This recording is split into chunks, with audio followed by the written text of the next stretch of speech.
Hey guys, if you're in 11th grade, you have probably taken US history, and if you're like me, I don't really remember anything we learned in that class except for a bunch of presidents. So in this video, we're going to be talking about every US president. I had to pull out my old history notebook, so let's hope my history notes are correct. And before we start this video, we learned all the way to the 1980s. So we're going to be talking about presidents all the way to the 1980s, which is most likely Ronald Reagan. So no, Joe Biden, Donald Trump, and Barack Obama will not be in this video. Alright, let's go. George Washington. Washington won the first elections anonymously and was also re-elected. He was famous before his presidency in the Revolutionary War, where his strategy was to not lose the army. He created a new federal government, making 3 different branches. He was also famous for the Whiskey Rebellion, which was a tax protest. He maintained peace with the proclamation of neutrality during the French Revolutionary War. After serving 2 terms, Washington didn't want to be president anymore, so he got a new president. John Adams couldn't keep the U.S. out of war. He stayed in war with France, which angered the Federalist Party, who was a Federalist. He also signed the Alien and Sedition Acts, which allowed the president to deport any alien considered dangerous. The number of years an alien had to wait to become a citizen increased from 5 to 14 years, and the laws helped immigrants from voting the Democratic Republicans. This angered the Democratic Republicans since they were easily targeted. Since no one was happy, Adams only served 1 term, and we got our 3rd president. Thomas Jefferson believed that slavery would die out in about 20 years. He was also famous for the Louisiana Purchase. Other stuff happened in his presidency, including the First Barbary War and the Napoleonic Wars. The other half of his term was spent with poor economy. James Madison. Originally a Federalist, but now he's a Democratic Republican, famous for the War of 1812. During this war, England treated the U.S. poorly and we invaded Canada, which we did a lot for some reason. Canada resisted, however. The British went to New Orleans since it was close to the mouth of the Mississippi River, cut the mouth and there would be no supplies. The war resulted in gaining no land for Canada, but the Americans still felt good. This was called the Era of Good Feelings by the Boston newspaper. He is also the father of our Constitution. James Monroe made eternal improvements. He made the 49th parallel, which is the border between northern U.S. and Canada from Minnesota to Idaho. Also made the Monroe Doctrine, which declared America's off-limits to European countries. John Quincy Adams, another Democratic Republican, however, was split to the National Republican Party, which he led and only lasted 4 years. Nice one, Quincy Adams. Andrew Jackson, very, very strict. Like if you made fun of his wife, he'd make sure a bullet would go through your chest. He took on the American system designed by his rival candidate Henry Clay, which was an economic development through transportation subsidies, national bank, and through protective tariffs to aid American manufacturers. During the last year of his presidency, Texas becomes a republic and he warns money power.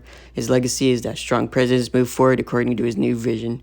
Martin Van Buren, the first president not born British subject. He inherited the Panic of 1837 and rejected the idea of Texas becoming a state because it was a slave state. William Henry Harrison, a part of a new political party called the Whigs. He died 32 days after taking office due to pneumonia. John Tyler. Since Harrison died, his vice president became president, which was Tyler. He was a strict constitutionalist, meaning he followed the Constitution strictly. He got expelled from his own political party. James K. Polk wanted Texas to be a state even though it was a slave state, which led to the Mexican-American War. Americans won easily and added 800,000 square miles to the U.S. He established Northern Territory, meaning we don't have to invade Canada anymore. The North and South began quarreling over slaves, which was one of the reasons leading into the Civil War. Zachary Taylor, a Whig who was from Virginia. He won the election mainly because of his Mexican-American War record. He believed that territories should decide the issues for themselves. He died 1 year into office. He had a stomach ache, and the doctors gave him mercury because they thought that would cure him. Millard Fillmore, the vice president of Taylor, who finished his 4-year term. He signed the Fugitive Slave Act, which stated that all runaway slaves would return to their masters. It also forced people into slavery and made slavery easier for Southerners. The reason why he signed it was because it was protected by the Constitution. Franklin Pierce, a Democrat who is apathetic about slavery. Apathetic means you just don't care. So this man didn't care about slavery going on. He had a sad presidency. His 11-year-old son died in a train wreck, so he took office not in a good mental state. His most notable event was the Kansas-Nebraska Act, which basically created 2 territories and allowed supreme power. It also led to this violent rebellion called Bleeding Kansas, which I don't want to get into, but basically it was arguments about slavery against the territory of Kansas and the Congress as well. This man was not a very popular president. Even the Democrats didn't want to vote for him again. So after 4 years, we got our next president, James Buchanan. Let's just say he was the only gay president. He was the only president not to be married, but he had a lifelong roommate, General William Rufus King. He was also known for the Dred Scott decision, which said that the Missouri Compromise is unconstitutional and the Congress didn't have the power to abolish slavery. Abraham Lincoln. This man won the 1860 election in a 4-way race. We got John Bell, he didn't care about slavery. Seriously. Stephen Douglas, who wanted to let the territories decide for themselves, John Breckinridge, who was pro-slavery, and Pierce as vice president, and Abraham Lincoln, who wanted slavery to die naturally. Of course, Lincoln won. In fact, he wouldn't even be on the ballot in the South because the South didn't want Lincoln to be president because the South was pro-slavery, and if Lincoln's president, slavery might not happen for long. This man was a very well-known president. He's famous for the Gettysburg Address. 7 years ago, our fathers brought forth upon this continent a new nation, something else I don't remember. He's famous for the Civil War, a 4-year war against the North and the South, in which the North won, meaning no more slavery. He was assassinated shortly after the war ended in Ford's Theater by John Wilkes Booth. Fun fact, as I'm writing this, it's the anniversary of the day he was assassinated. He died 157 years ago. Andrew Johnson. Lincoln died during the beginning of his second term, but don't worry, guys, we got his vice president, Andrew Johnson. Was he a good president or a bad president? Well, a bad one. He was, in fact, one of the worst presidents and caused misery after the war. He led Southerners back into Congress, but when the Republican Party passed the 14th Amendment, it fired all of them. He was powerless and rode out his term. Ulysses S. Grant.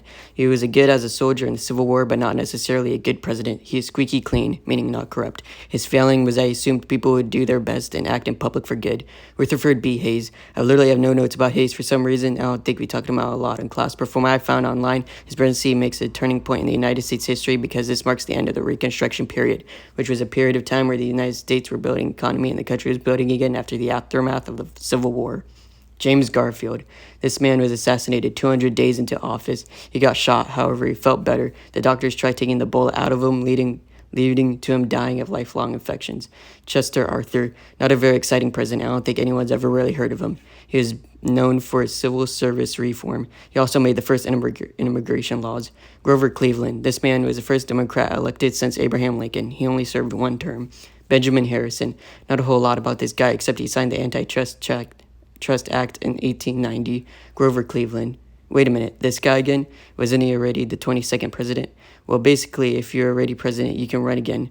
Grover Cleveland was the only president who served 2 terms with a break in between, for now, but we'll see what the future holds for us. William McKinley ran against Democrat William Jennings Bryan, who campaigned on the basis of breaking up trust. McKinley was assassinated by an anarchist, which is someone who believes that there should be no government, I think.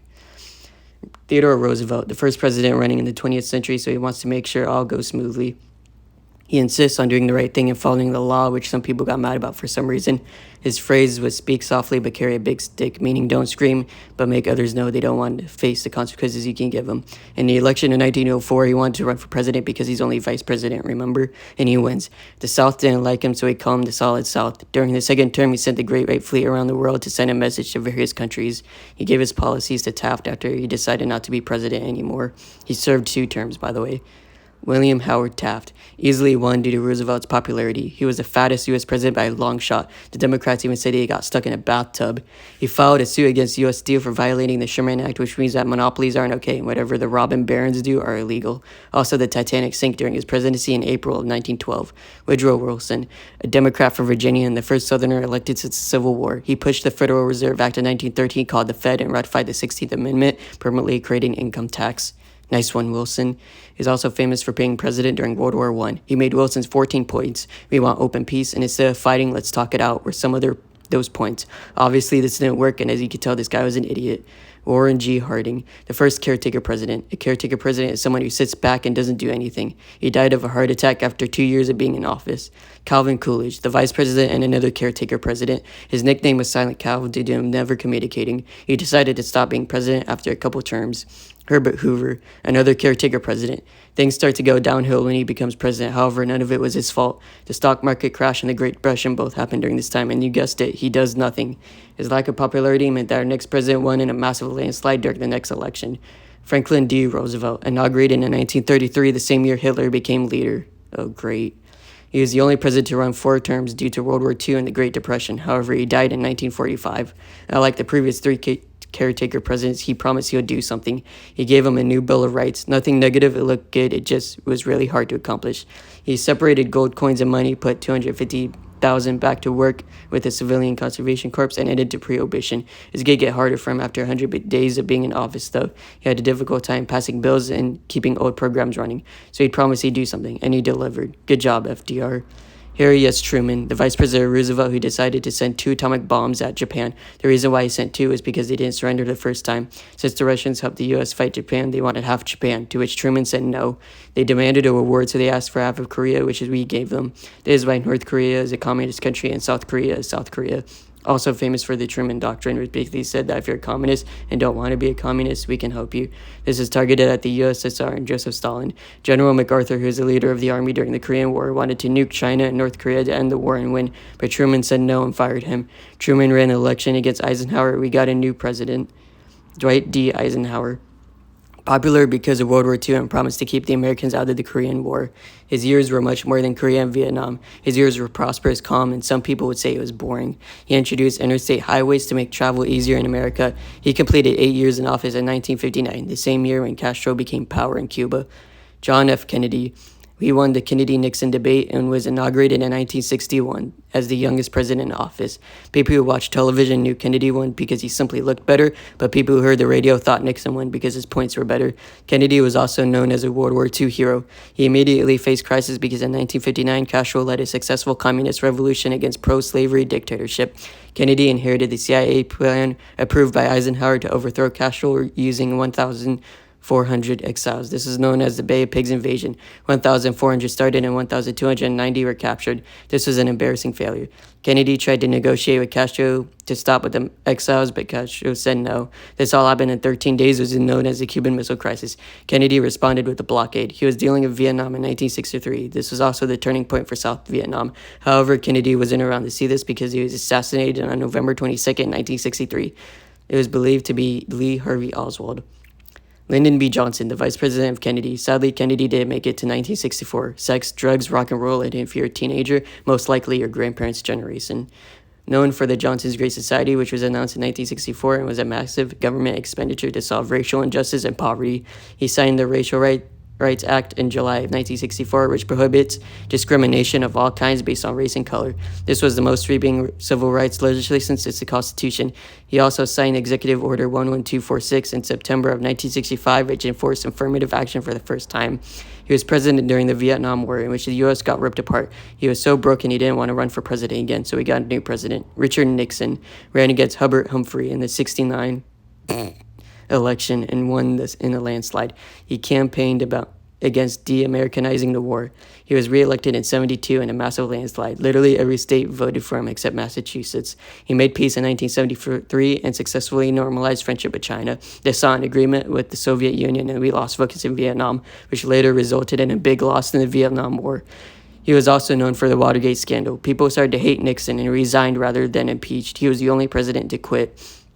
Gerald Ford, the only president elected not president or vice president, but the U.S. House of Representatives. He had to deal with the Vietnam War and the U.S. lost. He also survived 2 assassination attempts. Ford wanted to run for office again in 1977, but lost. And this is the last time I'm going to say this. And we got a new president, Jimmy Carter, or should I say Jimmy Fallon. Jimmy Carter was known to have given the Panama Canal to Panama. We didn't talk about this president too much because of time and it was already the last day of school, but I will say this. Jimmy Carter is still alive today. He is 97. And the last president I'm going to be talking about is Ronald Reagan. He was the president for most of the 80s. He didn't talk about him a lot because of time, but one thing we did talk about was seatbelt safety. Remember when Eisenhower designed the highway system? Well, people wouldn't wear their seatbelts, and it was very dangerous. Seatbelts were basically for decoration. Reagan wanted everyone to wear their seatbelt for safety reasons, and slowly but surely a bunch of states started enforcing laws on wearing your seatbelts. Oh, and he also survived an assassination attempt. So that's it, a summary of 40 different presidents ranging from 1789 all the way to 1989. The country grew a bunch in these 200 years, and it's still growing. A lot of ups and downs. It's crazy to think there were Democratic Republicans, Federalists, Whigs, and now Democrats and Republicans. I will say I will miss going to history class every day and wanting to learn about the presidents as well as the history of the country. Now it's time for senior year. Anyways, thanks for watching. Subscribe if you're new, and I'll see you in the next video.